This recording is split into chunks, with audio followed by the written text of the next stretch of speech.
जैसे जैसे टेक्नोलॉजी बढ़ रही है वैसे वैसे अपराध भी अपने तौर तरीके बदल रहा है। अहमदाबाद से एक अंतर्राष्ट्रीय क्रिप्टो हवाला नेटवर्क का खुलासा हुआ है, जिसके तहत हमास समर्थित network dark web drug syndicate और ब्रिटेन की जेल में बंद आरोपी के साथ साथ दुनिया के कई देशों में फैले संदिग्ध क्रिप्टो ट्रांजैक्शन से जुड़े पाए गए। 7 देशों में फैले इस नेटवर्क में तकरीबन 226 करोड़ रुपए के एक ऐसे क्रिप्टो लेन देन की जांच की जा रही है जिसके वॉलेट का पता लगाना बेहद मुश्किल होता है।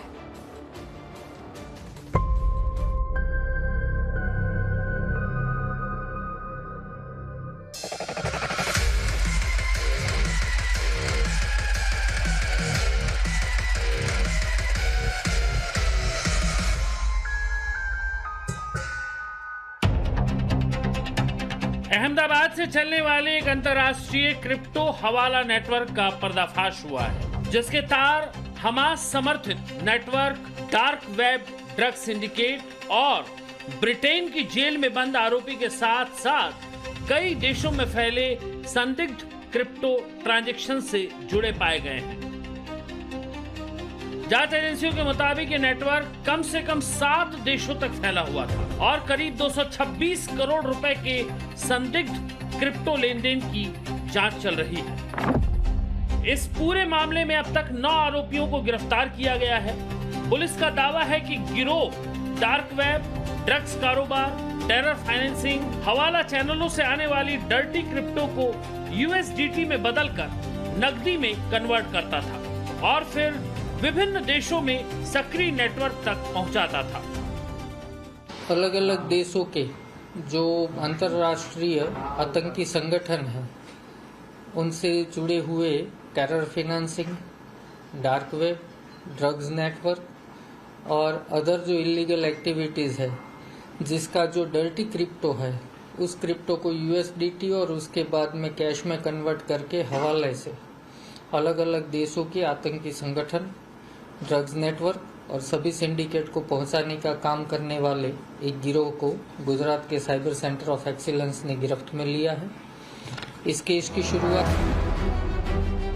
जांच की शुरुआत एक संदिग्ध भारतीय IP एड्रेस से हुई, जो कथित तौर पर online drug trading platform Artemis lab से क्रिप्टो फंड प्राप्त कर रहा था। तकनीकी विश्लेषण में ये IP अहमदाबाद के निवासी मोहसिन सादिक मुलानी तक पहुंची। उसके बाद पुलिस ने उससे जुड़े कई क्रिप्टो वॉलेट्स का विश्लेषण किया। इसी जांच में एक बड़ा खुलासा तब हुआ जब कुछ ट्रांजैक्शन ऐसे वॉलेट से जुड़े मिले जिन्हें इजराइल की एजेंसी NBCTF ने 2025 में सीज किया हुआ था। पुलिस के मुताबिक ये वॉलेट्स गाजा के अल काहिदा नेटवर्क के जरिए हमास तक फंडिंग पहुंचाने के आरोप में जांच के दायरे में थे। जांच में यह भी सामने आया कि इन वॉलेट्स से फंड मोहम्मद जुबैर पोपटिया नाम के व्यक्ति के वॉलेट्स तक पहुंचा और वहां से ये रकम गुजरात में सक्रिय नेटवर्क तक आई। अमेरिकी एजेंसी OFAC ने भी जुबैर पोपटिया के वॉलेट को यमन के हूती संगठन अंसार अल्लाह से जुड़े क्लस्टर में मार्क किया हुआ है। अलग अलग देशों के जो अंतर्राष्ट्रीय आतंकी संगठन हैं, उनसे जुड़े हुए terror financing, dark web, drugs network और अदर जो इलीगल एक्टिविटीज़ है, जिसका जो डर्टी क्रिप्टो है, उस क्रिप्टो को USDT और उसके बाद में कैश में कन्वर्ट करके हवाले से अलग अलग देशों के आतंकी संगठन, ड्रग्स नेटवर्क और सभी सिंडिकेट को पहुंचाने का काम करने वाले एक गिरोह को गुजरात के साइबर सेंटर ऑफ एक्सीलेंस ने गिरफ्त में लिया है। इस केस की जांच एजेंसियों के मुताबिक इस नेटवर्क के link Bharat, Britain, Israel, Yemen, Iran, Turkey और गाजा तक मिले हुए हैं। इसके अलावा रूस से जुड़े एक संगठन के फंड ट्रांसफर का इनपुट भी एजेंसियों को मिला है। पुलिस अधिकारियों के मुताबिक तुर्की के जरिए कई फंड रूट किए जाते थे। इस मामले में सामने ये भी आया कि सलमान अंसारी नाम का आरोपी ब्रिटेन में ड्रग तस्करी मामले में 2024 से जेल में बंद है और उसे वहां की अदालत 6 साल की सजा सुना चुकी है। इसके बावजूद एजेंसियों को इनपुट मिले कि मार्च 2026 तक वो जेल के भीतर से भी नेटवर्क को ऑपरेट कर रहा था। जांच में ये भी सामने आया कि आरोपी टेलीग्राम ग्रुप्स और डार्क वेब के जरिए ब्रिटेन में ड्रग्स ऑर्डर लेते थे। बाद में रॉयल पार्सल चैनल के माध्यम से कथित तौर पर ड्रग्स की डिलीवरी की जाती थी और भुगतान क्रिप्टो करेंसी में लिया जाता था। इस पूरे नेटवर्क में सबसे अहम और खतरनाक कड़ी मोनेरो नाम की क्रिप्टो करेंसी को माना जा रहा है। गुजरात पुलिस को आरोपियों के पास से 2 मोनेरो वॉलेट्स मिले हैं, जिनमें 2 करोड़ रुपए से ज्यादा के ट्रांजैक्शन का पता चला है। मोनेरो एक प्राइवेसी कॉइन है। सामान्य क्रिप्टो करेंसी जैसे बिटकॉइन और इथेरियम के ट्रांजैक्शन ब्लॉकचेन पर सार्वजनिक रूप से देखे जा सकते हैं। हालांकि इसमें भी नाम सीधे नहीं दिखते, लेकिन वॉलेट्स एड्रेस, ट्रांजैक्शन फ्लो और पैटर्न को ट्रैक करके एजेंसियां कई बार पैसे की चेन तक पहुंच जाती हैं। लेकिन मोनेरो अलग तरीके से काम करता है। इसमें रिंग सिग्नेचर्स, स्टील्थ एड्रेसेस और कॉन्फिडेंशियल ट्रांजैक्शंस जैसी तकनीक का इस्तेमाल होता है। आसान भाषा में समझे तो भेजने वाला कौन है, पैसा किसे गया, कितनी रकम भेजी गई, इन तमाम जानकारियों को मोनेरो नेटवर्क छिपा देता है। यही कारण है कि dark web market, drug cartel, ransomware gang और टेरर फाइनेंसिंग नेटवर्क मोनेरो को ज्यादा प्राथमिकता दे रहे हैं। अंतर्राष्ट्रीय एजेंसियां भी कई बार मान चुकी हैं कि मोनेरो ट्रैक करना बिटकॉइन की तुलना में कहीं ज्यादा कठिन है। यही वजह है कि आरोपी मोनेरो का इस्तेमाल डर्टी क्रिप्टो छुपाने और उसे अलग अलग चैनलों से हवाला में बदलने के लिए कर रहे थे। अहमदाबाद से ध्रुव संचारिया के साथ ब्यूरो रिपोर्ट, टाइम्स नाउ, नव भारत। जैसे जैसे टेक्नोलॉजी बढ़ रही है, वैसे वैसे अपराध भी अपने तौर तरीके बदल रहा है। अहमदाबाद से एक अंतर्राष्ट्रीय क्रिप्टो हवाला नेटवर्क का खुलासा हुआ है, जिसके तहत हमास समर्थित network dark web drug syndicate और ब्रिटेन की जेल में बंद आरोपी के साथ साथ दुनिया के कई देशों में फैले संदिग्ध क्रिप्टो ट्रांजैक्शन से जुड़े पाए गए। 7 देशों में फैले इस नेटवर्क में तकरीबन 226 करोड़ रुपए के एक ऐसे क्रिप्टो लेन देन की जांच की जा रही है जिसके वॉलेट का पता लगाना बेहद मुश्किल होता है।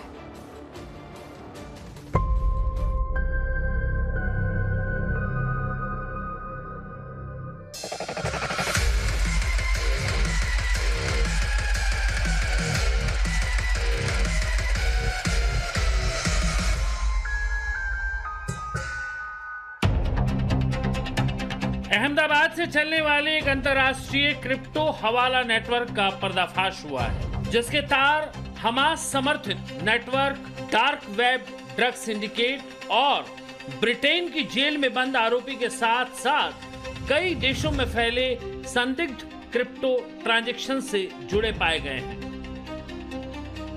जांच एजेंसियों के मुताबिक ये नेटवर्क कम से कम 7 देशों तक फैला हुआ था और करीब 226 करोड़ रुपए के संदिग्ध क्रिप्टो लेन देन की जांच चल रही है। इस पूरे मामले में अब तक 9 आरोपियों को गिरफ्तार किया गया है।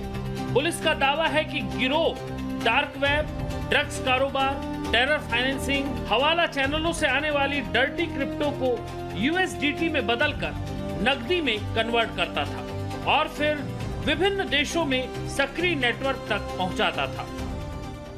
अलग अलग देशों के जो अंतर्राष्ट्रीय आतंकी संगठन हैं, उनसे जुड़े हुए terror financing, dark web, drugs network और अदर जो इलीगल एक्टिविटीज़ है, जिसका जो डर्टी क्रिप्टो है, उस क्रिप्टो को USDT और उसके बाद में कैश में कन्वर्ट करके हवाले से अलग अलग देशों के आतंकी संगठन, ड्रग्स नेटवर्क और सभी सिंडिकेट को पहुंचाने का काम करने वाले एक गिरोह को गुजरात के साइबर सेंटर ऑफ एक्सीलेंस ने गिरफ्त में लिया है।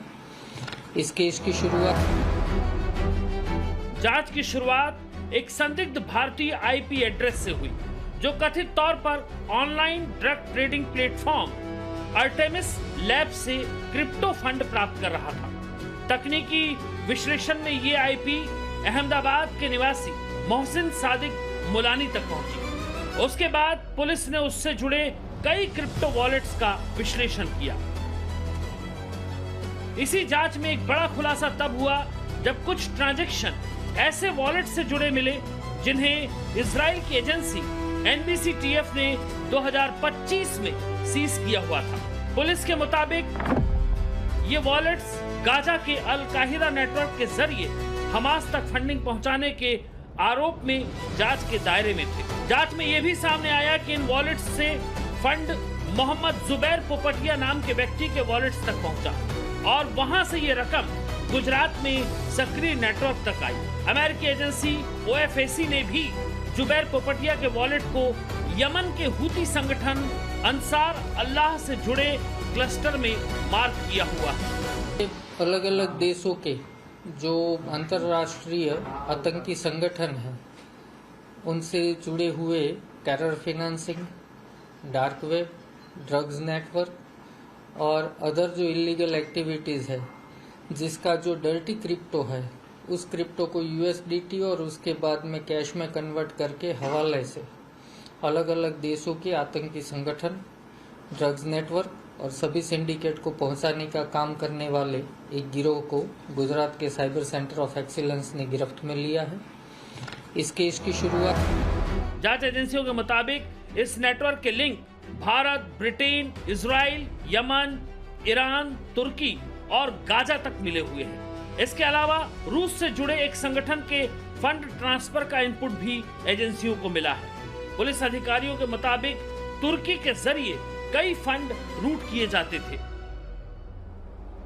इस मामले में सामने ये भी आया कि सलमान अंसारी नाम का आरोपी ब्रिटेन में ड्रग तस्करी मामले में 2024 से जेल में बंद है और उसे वहां की अदालत 6 साल की सजा सुना चुकी है। इसके बावजूद एजेंसियों को इनपुट मिले कि मार्च 2026 तक वो जेल के भीतर से भी नेटवर्क को ऑपरेट कर रहा था। जांच में यह भी सामने आया कि आरोपी टेलीग्राम ग्रुप्स और डार्क वेब के जरिए ब्रिटेन में ड्रग्स ऑर्डर लेते थे। बाद में रॉयल पार्सल चैनल के माध्यम से कथित तौर पर ड्रग्स की डिलीवरी की जाती थी और भुगतान क्रिप्टो करेंसी में लिया जाता था। इस पूरे नेटवर्क में सबसे अहम और खतरनाक कड़ी मोनेरो नाम की क्रिप्टो करेंसी को माना जा रहा है। गुजरात पुलिस को आरोपियों के पास से 2 मोनेरो वॉलेट्स मिले हैं, जिनमें 2 करोड़ रुपए से ज्यादा के ट्रांजैक्शन का पता चला है। मोनेरो एक प्राइवेसी कॉइन है। सामान्य क्रिप्टो करेंसी जैसे बिटकॉइन और इथेरियम के ट्रांजैक्शन ब्लॉकचेन पर सार्वजनिक रूप से देखे जा सकते हैं। हालांकि इसमें भी नाम सीधे नहीं दिखते, लेकिन वॉलेट्स एड्रेस, ट्रांजैक्शन फ्लो और पैटर्न को ट्रैक करके एजेंसियां कई बार पैसे की चेन तक पहुंच जाती हैं। लेकिन मोनेरो अलग तरीके से काम करता है। इसमें रिंग सिग्नेचर्स, स्टील्थ एड्रेसेस और कॉन्फिडेंशियल ट्रांजैक्शंस जैसी तकनीक का इस्तेमाल होता है। आसान भाषा में समझें तो भेजने वाला कौन है, पैसा किसे गया, कितनी रकम भेजी गई, इन तमाम जानकारियों को मोनेरो नेटवर्क छिपा देता है। यही कारण है कि dark web market, drug cartel, ransomware gang और टेरर फाइनेंसिंग नेटवर्क मोनेरो को ज्यादा प्राथमिकता दे रहे हैं। अंतर्राष्ट्रीय एजेंसियां भी कई बार मान चुकी हैं कि मोनेरो ट्रैक करना बिटकॉइन की तुलना में कहीं ज्यादा कठिन है।